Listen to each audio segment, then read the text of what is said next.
فقلنا يا آدم اسكن أنت وزوجك الجنة وكلا منها رغدا حيث شئتما ولا تقربا هذه الشجرة فتكونا من الظالمين।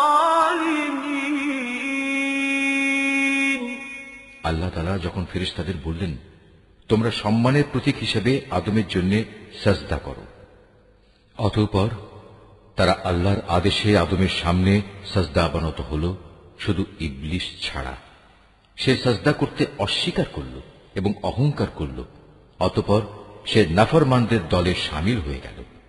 আমি বললাম, হে আদম, তুমি এবং তোমার স্ত্রী পরম সুখে এই বেহেশতে বসবাস করতে থাকো এবং এর নিয়ামত থেকে যা তোমাদের মন চায় তাই তোমরা স্বাচ্ছন্দ্যের সাথে আহার করো, তবে এই গাছটির পাশেও যেও না, অন্যথায় তোমরা দুজনই সীমা লঙ্ঘনকারীদের মধ্যে